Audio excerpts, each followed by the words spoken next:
Good evening, everyone. Thank you so much for tuning into this edition of Nate at 8. We're going to be talking about some more rain looking ahead. So while we did have some showers in place going throughout this evening, now tapering off here early tonight, and we're going to be tracking that following round of some precipitation ahead as we do look into tomorrow. It'll be more in line with the afternoon and evening hours, that following round of some showers and thunderstorms return. And unfortunately, the potential for a strong severe thunderstorm and flooding will likely return as well. In addition to that, just warm and muggy weather lies ahead going through the weekend, and really getting back to more of unbearably humid conditions is that range it will likely be in arriving for tomorrow, continuing then going through the weekend, and still rather humid even early next week. There's some relief in sight from the humidity, but it likely holds off for quite some time, and likely about a week from now is when we can finally start to see that humidity drop off. At least it's looking promising. That would be the end of next week. But here near term, just be prepared for a humid stretch of weather and overall a warm stretch of weather as well. A lot of 80s coming our way for highs, not a lot of 90s, not excessive heat, but certainly some excessive humidity in place and some warm temperatures here for the near term. We look at live radar across the area, and thankfully that these slow progressing showers that back built west from Jefferson through Harrison and into Tuscarawas County have tapered off before we even dealt with that going through this evening. We dealt with more of a widespread rain location south of I-70, but the more impactful rain was those very slow progressing heavy showers that we did see from Jefferson, Harrison, and then extending into Tuscarawas County. You can see the difference in the radar estimated rainfall over the last 6 hours throughout this afternoon and evening. You can see where radar estimated some of those higher rainfall amounts outside of those locations that are south of I-70, and more confined for these locations out of southern Jefferson, Harrison, and into the northeastern portion of Tuscarawas County. Radar estimated some of these pockets where we saw rainfall amounts exceed 2, even 3 inches, and for some spots even 4 inches of rain. What radar's estimated, that was the amounts the east of Caddis, south of Hopedale in the eastern part of Harrison County, and then locations near Dover, New Philadelphia area in northeastern Tuscarawas County. Those are the two areas where radar estimated the most rain fell over the last 6 hours, but a lot of that fell with even over the course of 1 to 2 hours for these locations. So a lot of rain falling in a short period of time. Even outside of that, dealing with quite a bit of rain around the Tappan Lake area, north of Deersville. Radar estimate over 3 inches of rain falling into those areas, and still a lot of rain, even upwards of 2-3 inches in southern Jefferson County as well. So a lot of rain for some locations in the region, but outside of that, you notice you don't have to drive too far, and it's a big drop off in those rainfall amounts. Notice that even into Caddis, a lot lower rainfall amounts. Steubenville, same story as well. Big difference there between Hopedale and as well as in Caddis. Still picking up some rain, but nothing to the extent of what Hopedale saw. And even a big difference from what location saw from then Hopedale to certainly to Steubenville, with much drier conditions, not much precipitation at all. Some light rain droplets, and that was it. So not too much precipitation, but certainly a lot in some locations. And unfortunately, this did yield some flooding. Thankfully, we did not have a lot of flooding reports coming in, and thankfully we didn't have a lot of significant flooding reports coming in, because again, these were some significant rainfall amounts that did fall into portions of the area over a short period of time. And thankfully the impacts not as bad as I think they could have been, just due to the sheer amount of rain that did fall into some of these locations. But some reports that have come in so far for this evening, some coming out of eastern Harrison County, just with water covering the road, water crossing County Road 19, and then also coming out of the Dover area, Heritage Village, report video showing water over Crater Avenue extended due to heavy rains. So getting some high water notes around the Dover, New Philadelphia area, but thankfully nothing of a report of water being high enough to yield water rescues. So certainly some high water in spots, but again, thankfully did not get to the extent of any reports we've kind of seen come in so far of any water rescues or any significant flooding reports coming in. So certainly some good news in that regard, even though we did deal with some significant rainfall amounts, thankfully did not equate to significant flood reports that have come in in so far for this evening in those locations that we just discussed. And unfortunately, again, we maintain that potential for some additional impacts on almost a daily basis as we go through the weekend. Thankfully, rain chances aren't high every day through the weekend, but we have that potential for a stray shower, thunderstorm, at least in the vicinity of our of the tri-state area on a daily basis as we go through the weekend. And anything that does happen to develop, then we have to monitor, much like today, for that potential for localized flooding, and even while not coming to fruition for today, that potential for a strong to severe thunderstorm as well. So when we jump into futurecast, again, we are likely drying up as we go overnight. Dry start to tomorrow, maybe spotting some areas of fog for tomorrow morning's commute. And while tomorrow morning is likely dry, notice by the afternoon and evening, more scattered showers and thunderstorms will develop. So we will have to watch again for that potential for a strong severe thunderstorm. Damaging winds would be the primary concern, and then that potential for localized flooding, as we are going to be dealing with some, again, heavy downpours. And if we get any training effect of these showers and thunderstorms over location, or that slow progression of these heavier showers or thunderstorms, then that flooding is going to become a concern again tomorrow afternoon and evening. And much like what we saw for today, this activity then will taper off closer to and then after the sun sets, and we'll notice some dry conditions likely into Friday morning. And then, as you could see, going into Friday afternoon, the coverage overall looks lower Friday with respect to for tomorrow, but still can't rule out at least an isolated shower and thunderstorm in the region for the latter part of Friday, tapering off Friday night likely, then going into Saturday. We'll deal with that potential for something stray of a shower thunderstorm potential. And then by Sunday, rain chances will further pick up with scattered showers and thunderstorms likely Sunday. The emphasis will be into the afternoon and evening hours. Austin, thank you for joining us on YouTube this evening. Want to pray for the people in North Carolina, New Mexico, and Texas that are experiencing this unbelievable summer rain. And a lot of contributes a lot to the these horrendous rain events that we've been dealing with is what we've dealt with here in the Ohio Valley as well, this high humidity. So, we got a lot of moisture for these thunderstorms to tap into. You get these torrential downpours, and the more moisture in the atmosphere, these heavier the downpours will be, and the higher the risk for flooding. And it's horrendous. Some of the sites that we've seen across, parts of the U.S. and even here in the Ohio Valley for what we witnessed in Ohio County, just absolutely horrendous events across the U.S. And, hopefully not going to see a repeat near term, but unfortunately, we will still have to monitor as we go throughout the near term with these daily rain chances, as that potential, not to say it's, going to be a high impact flooding event, but, just that potential for flooding in general does remain, as we'll still see some heavy downpours with these showers and thunderstorms in place, with that humid stretch of weather that will carry over as we extend even into a lot of next week. Today was a very interesting day, Austin says. Rained a good bit throughout the day. Surprised to see some lightning while it was thundering, Austin says. And Austin, joining us from Wetzel County, right, Austin, I believe. And the area south of I-70 dealt with more of a steady rains going through a good portion of the day, and locations north of I-70 much drier. Again, dealt with that heavy shower that kept back building further west through Harrison, eventually northwest into northeastern Tuscarawas County. But really outside of that corridor, some pockets of heavier rain that we were just discussing. A lot of locations north of I-70, very little rainfall throughout the course of the day, and a lot more of it fell in locations south of I-70. Good evening there, Joe. Thanks for joining us this evening, Austin, and everyone. Thank you for joining me for this edition of 8 at 8. So again, as we look ahead, we'll deal with some more rounds of some precipitation coming our way. Again, rain chances are not equal every day, though. I think the odds of dealing with showers and thunderstorms, the greatest still going to be Sunday. Sunday, the emphasis will be in the afternoon, evening, and for tomorrow, then behind that will be, I think, the second wettest day. We'll deal with some few to a scattered showers and thunderstorms Thursday in the afternoon, evening. Again, a lot of these overnight hours look dry. Thursday night, Friday night, and Saturday night likely end up dry. And as you see, the rain chances Friday and Saturday are lower. At that point, it's likely more isolated. So most of us can stay dry Friday into Saturday, and then most of us are likely picking up that round of rain on Sunday. And I think quite a few of us are picking up a round of rain for tomorrow as well.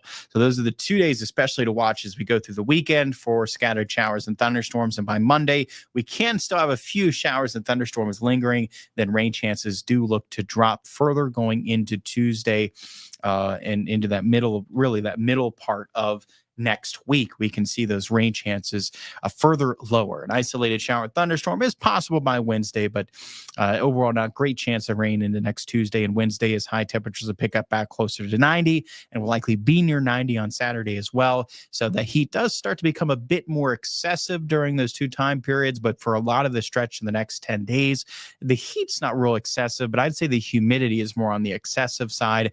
Dew points will be near and possibly into the 70s for a lot of this stretch. And when you're dealing with dew points upper 60s to possibly even lower 70s at times, that is when it's just unbearably humid. At 70 plus, especially for a dew point, is unbearably humid. And that's where we can be for a lot of the stretch here the next 10 days. And again, we can see a lowering in those dew points. We can see some relief from the humidity. And as you could probably spot this out, we talk about this a lot, but you might be able to spot out on the 9+1 day forecast where we'll start to see some relief from the humidity. Can you spot it out? It would be, look at those overnight lows. See when they start to drop back in the lower 60s. And there's our evidence. Then we finally start to see a lowering in that humidity, and the dew points finally start to drop off and allowing those low temperatures to further cool at night back further into the 60s and getting back to a more cool, comfortable night next Friday and into Saturday with respect to what we're dealing with likely here near term. The remainder of this week and for a lot of next week, it's a series of some pretty warm, muggy nights and some warm and humid afternoons. That's what we're dealing with a lot during this stretch. And during it, yes, still some unsettled weather, although, not all of us are picking up a round of rain every day. And I still think most of us can stay dry Friday and Saturday before most of us pick up that round of rain on Sunday. We will have to watch, yes, here on a daily basis from anything that does happen to develop. The potential for a strong severe thunderstorm is there. Damaging winds will be the primary concern, and the potential for localized flooding is there as well due to the nature of these just heavy downpours that we're going to deal with within thunderstorms. And even for today, a lot of what we saw, those are heavy showers.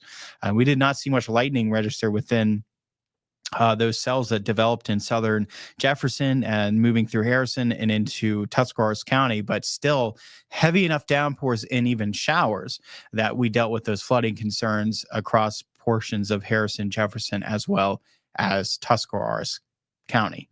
So, not even dealing with thunderstorms, but even with primarily showers. So there's some lightning register within those, but not a lot.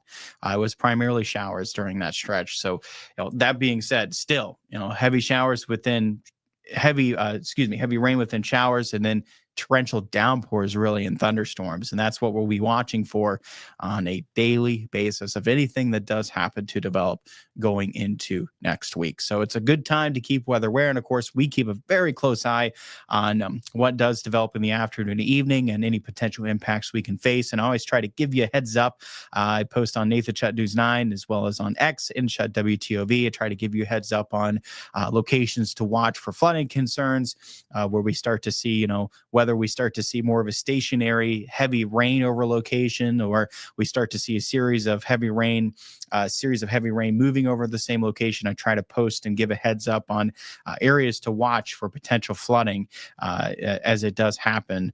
I try to give you a heads up. So definitely, stay tuned. If you can follow me in my social media, try to give you a heads up on any flooding concerns that we have into these afternoon and evenings. And of course, download the Severe Weather T9 mobile app. It's going to be a handy tool to have. Gives you a heads up if enable the location services so it knows where you're at, and it can give you a heads up to where rain's heading your way, or if lightning's detected near you, and of course, any warnings or watches that would be issued for your location as well. So it's a handy tool to have. It's a handy tool to have into these afternoon evenings when we're dealing with that potential for either severe thunderstorm warning or a flash flood warning into these afternoon and evening hours. Joe says, we just got a stray shower here in Bel Air today. Not much at all. Thanks for the report there, Joe. And yeah, some locations, not much at all. Like Joe witnessed there in Bel Air. Not much for some locations, others seeing those torrential downpours with a lot of rain today. What was the total rain that we've had so far for July?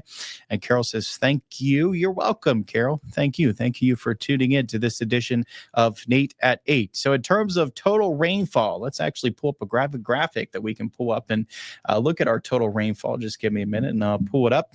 But total rainfall for July, and of course, what we've seen as of recent with this more scattered precipitation is that it's just varied so much over a short distance that these rainfall amounts are varying quite a bit across the area as a total, but certainly a far cry from the drought conditions that we were witnessing for last year. It was certainly a big difference with respect to that, dealing with a lot more rain across the area with respect to that. This was a real lack of it, and still dealt with. This was quite a humid and warm stretch of weather that we've had into the end of June, now continuing into July. But you look back at what we had last year, it's actually pretty eerily similar in terms of just dealing with a warm, humid stretch at the end of June, and is similar with what respect we're having this year as well. Of course, again, the big difference is more rain in the mix with this, with respect to what we had for last year. It was around this time where we really start to see that drought take hold, going into the summer months, and just not getting relief even going throughout the fall. Finally started to see some then through the winter, and then getting out of drought conditions altogether then as we extended into the latter part of the winter and spring is when we finally then started to see some relief from those drought conditions, and finally just the end of the drought altogether. So this is what we're looking at. I need to get rid of that.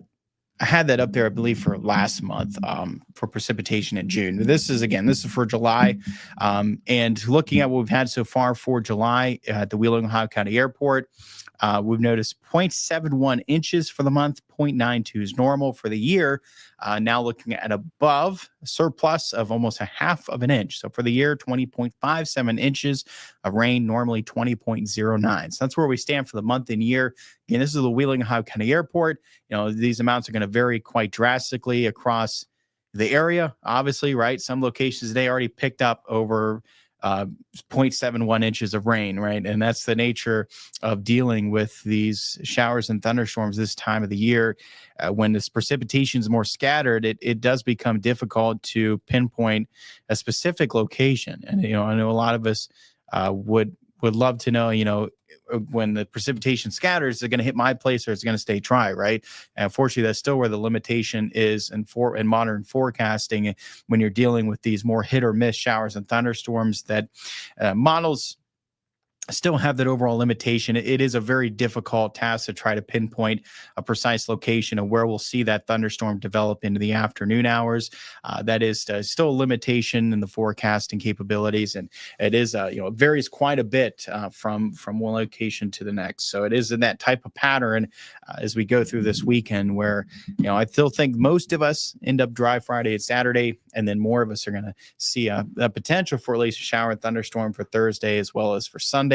And again, primarily into the afternoon and evening, dealing with those showers and thunderstorms. And yes, we'll have to watch here as we go through the weekend that potential for not only a strong to severe thunderstorm, but localized flooding as well. So both do likely stay more isolated in terms of impacts. Nothing that looks to be widespread, but we'll have to watch both and just continue to monitor what anything that does develop into the afternoon hours, then continuing through the evening. And again, at least these night periods will likely notice some dry conditions. I think the exception can be Sunday night. We can see some showers and thunderstorms continue further into Sunday night and into Monday. And then by Tuesday and Wednesday, rain chances look to lower. And then by Thursday, pick back up. And that will be within a little further drop in temperatures and humidity into next Friday and Saturday. We string together a couple dry days there as well. And finally getting some lower humidity in place. And it doesn't look like it's going to be real refreshing or pleasant. It can still be a bit humid, but a bit humid is a lot better than unbearably humid. That's for sure. And at least get some relief from those dew points going into next Friday and Saturday. It's going to be interesting to note how many days we can string together dealing with low temperatures of 60 plus. It's going to be interesting to note how many days we can, as we've had a lot. And I need to update this now because we are now up to 19. 19. So 19 as of today. We include the 9th, 19th. But through the 8th, it was 18 days in a row. And now we're at 19 days in a row, consecutive days with lows 60 plus at the Wheeling, Ohio County Airport. And again, a lot of what this has to do with, when we can't get these cool, comfortable nights with lows at least into the 50s, the humidity. I mean, we have not had a break from dealing with these muggy conditions. We've seen it lower some at times. We certainly have. It's been more cool and comfortable at night, but not much, right? We've had a lot of warm, muggy nights, and we've dealt with now 19 days in a row with lows 60 degrees plus. We have not been in the 50s for quite some time. We have to go back to June 20th. June 20th is the last time that we had a low below 60 degrees at the Wheeling, Ohio County Airport. We compare this to previous years. We don't have to go too far to see a number greater than 19, but the kicker is, like what we saw in the 9+1 day forecast, I just don't foresee us getting into the 50s here, at least going through the middle of this month. And that being said, we string together 19, another 7 days to 26, another 8 days, 27. We can easily string together another 10 days, and that'll take us to 28. We can easily string together that many days, at least over the next week, if not next 10 days. There's good odds we're still looking at low 60 plus. And then we're starting to talk about some of the highest amounts in possibly 9 years. We had 31 in 2016. I think we can surpass 27 in 2022 and end up with the longest stretch that we've had with lows of 60 plus, dating back since 2016 at least. We'll see. I mean, we could just continue this stretch even longer into the end of July, but at least here near term through the middle of the month, we're likely surpassing 20 and quite possibly surpassing 27 days in a row. That we are dealing with low temperatures of 60 degrees or higher. So it's an interesting note. This is just another statistic to dig up of how warm these nights have been, but really another statistic as well to just show how humid of a stretch of weather that we've had in place. And again, really a lot of these, this stretch could very well rival what we had in 2016. I think there's that potential, and we'll see. We'll see how long this stretch can last as we go to the 9+1 day forecast. Again, anything that is going to come close to it, I think, would be going into late next week. So, that's by the time that we are getting into late next week. We're talking about going into next Friday, Saturday, the 18th, 19th. So getting past the middle of the month. And maybe at that point, going into next Friday, Saturday, lows will get back closer to 60. So, maybe we can sneak in a 50 into the 50s one of those nights. But up until then, likely not. We are well in the 60s, if not around 70 degrees for a low. So our next best chance, is still over a week away.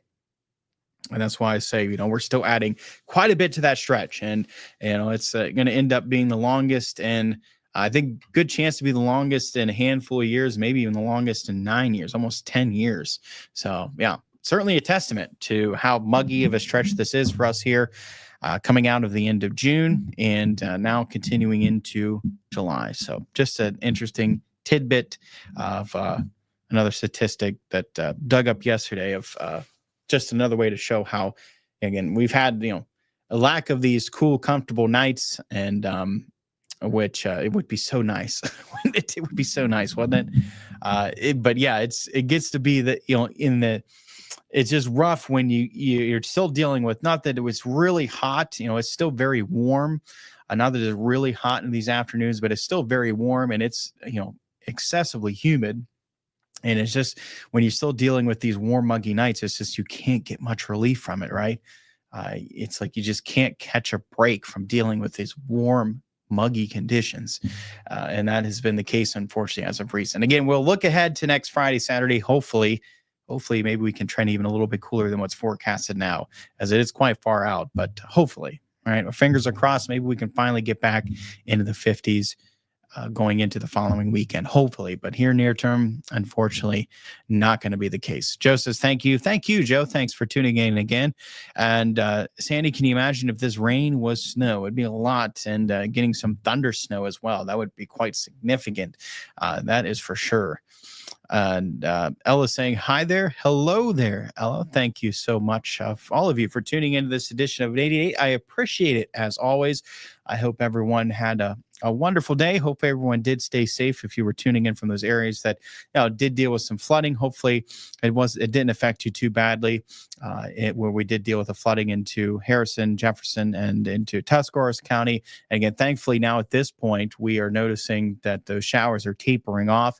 We're not anticipating anything more impactful now at this point throughout the night, and likely not going to be picking up much, if any, additional rain at this point overnight either. Maybe something else stray here leading up to midnight, but really at this point, this rain's coming to an end. And now we're going to be enjoying some dry conditions into tomorrow morning, but we'll have to watch again tomorrow afternoon and evening for that next round of scattered showers and thunderstorms. And of course, I'll bring you the latest on that coming up. News 9 at 10 on Fox 9, News 9 tonight at 11, as well as tomorrow for News 9 Live at 5. So make sure to stay tuned for then, as bringing the latest on anything that we're watching develop into the afternoon and continuing into the evening hours. And even anything that may develop closer to midday, you can always tune in News 9 Midday with Chief Meteorologist Jeff Exline.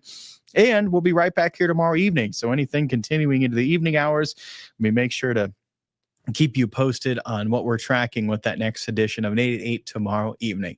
Thanks again so much for tuning in. I hope you have a wonderful night, and I'll see all of you on the next edition of Nate at 8.